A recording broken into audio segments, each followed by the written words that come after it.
Hello my friends and welcome back. Thank you very much for being with me again today. In this video I will analyze one article, actually two articles, but the first one is going to be the main one and the other one will be the supporting article on what kind of terms the media operatives who work not for us or for the truth use in order to, how do you call it, define the United States' foreign policy moves. So if the United States of America sends some bombers somewhere, or they bomb someone, or they impose some sanctions, we are always reacting, always in self-defense, always we are the victims. I will have here a little issues that I would like to discuss regarding this representation of the United States of America, which is always under attack by weaker countries that always get smacked. And I will, how do you call it, put it against, I will compare it or contrast it with reality, your reality. And you tell me if you ever, or if that is the general rule, or it's maybe just a special example situation under which these guys try to tell us that actually that special situation becomes the general rule, which is we, the biggest, the strongest, militarily, economically country in the world, we are always attacked by people who know that they will get smacked. Now, if you found that in real life, well, I don't know where you lived, but I live on planet Earth, so on Terra. Let me read you this first article coming from the Associated Press. US flies long-range bomber in drill with South Korea, Japan, and this is the key word, in reaction to North Korea's missile test. In reaction. So we react. We have to react. We never act. We react. Sometimes we react to when it's discrimination, when the weak is punched by the strong, then we react and we bring freedom and democracy. American style. So that was the first article. And then the second one, remember that came from Associated Press. What meow meow? The cat is here. The other one is US flies long-range bomber with South Korea and Japan in response to North Korean missile test. So the keyword is response. We are always the victims. We have to. We don't want to punch everybody. We have to. Because you guys challenge the bully. Now in school, if you were the bully or if you knew some bully boys, it was always the weak guys, the guys with glasses, like the bottom of the bottles thick, those guys, the nerds that are always challenging the bullies. Meet you in the parking lot, John. Always like that. It happened on all my life. The weaker, the feeble ones were always challenging the strongest ones. Obviously, that was a joke, because in the real world, it doesn't happen like that. But somehow, the countries which actually are entities formed by people and human psychology and interest determine their actions. They tell us that no, here it's the exact opposite. We are always attacked. We respond. And always in the name of the good and the weak, we defend the weak because we are exceptional. Therefore, go and vote. So I'm going to show here a few a few areas that I want to discuss this being a victim always. So US always, I just wrote down something. Yeah, I typed tick, tick, tick, tick, tick. How's that pecker typing? Is that how it's called? Anyway, so I'm not play the piano, but I tick, tick, tick, and so on. US always responds, defends, reacts in self-defense, national security, democracy, freedom, and we love market economy capitalism. But we always react. Now let me give you some examples. In the Middle East right now, we are reacting to Iran's aggressive actions towards us over there. And we will smack the shit out of them if they dare to hit any American citizens or military installation in their neighborhood. We will react, but we don't do anything over there. We don't support, we don't act with someone else against Iran. No, we react. And we are on the right side of history, always. Why? Because we say so. That's the first one. Now, in East Asia, in this case, North Korea, why are we there? We live there? No. So we came there.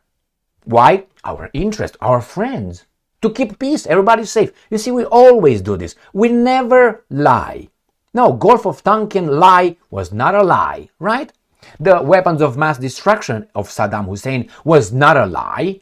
I'm giving you two examples where this beautiful leadership of this great country fucked up at least 1, 2, 3, 4. I'm using just the past few years.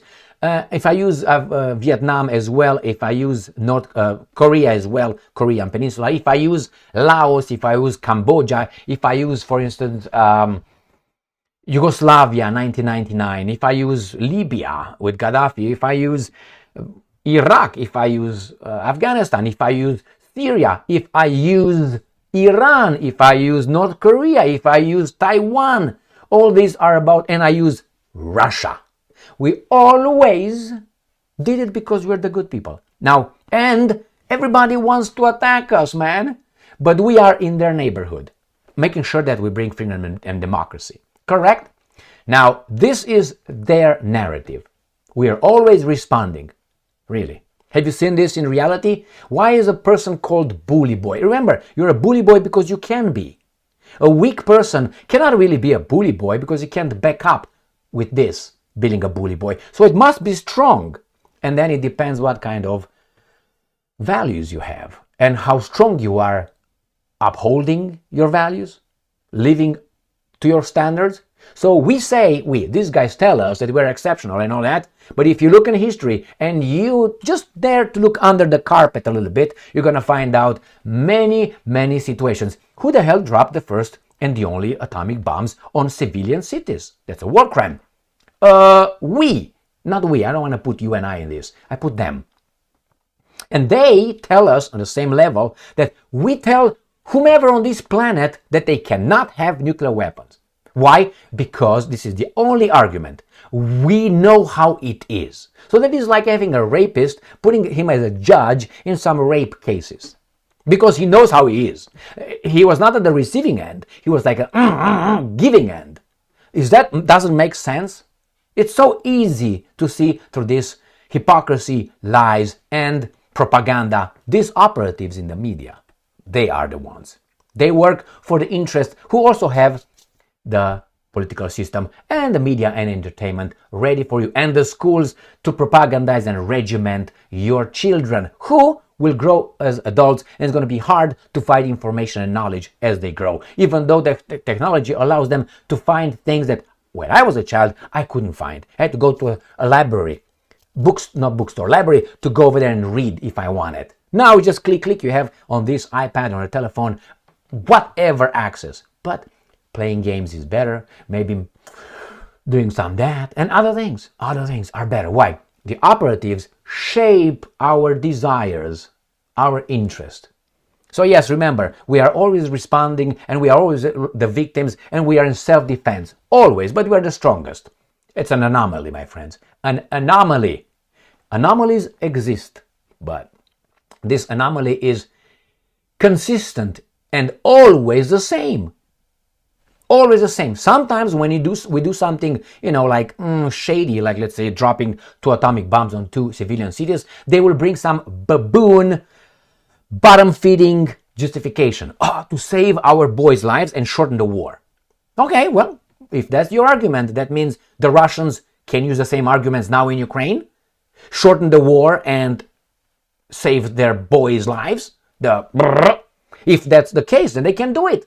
Oh, well, no. So you see, it depends, right? On what? We were the good guys. Why were we the good guys? Why were we the good guys? What happened after we beat the bad guys? We, together with some bad guys, we cut this world in two. And we said, you, Stalin, and your communist system, and the guys around you, you're going to be allowed to have those countries under your occupation, and I'm going to have these countries under my protection, because I protect. I just react to your possible attack. You see?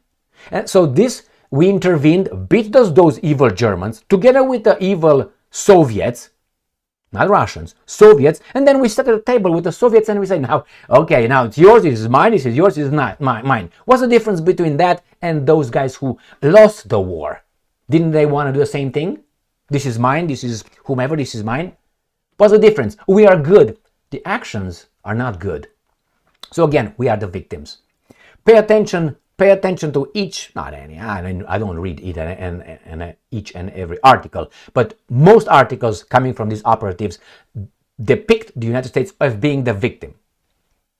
We always react, helping people. We are the problem, part of the problem, I think, in Korea. We are part of a problem with China and Taiwan. We are part of a problem, I think, what's going on in Ukraine. We are the part of a problem what happens in the Middle East. You see, you find us as a common denominator on all these conflicts. You don't find Russia in all these conflicts. You don't find nobody. You know why? Because we took our cape and we are Superman of the world and we save everybody. Shut the f up. Thank you very much for being with me again today. Stay strong, stay smart, look for the truth, and be just.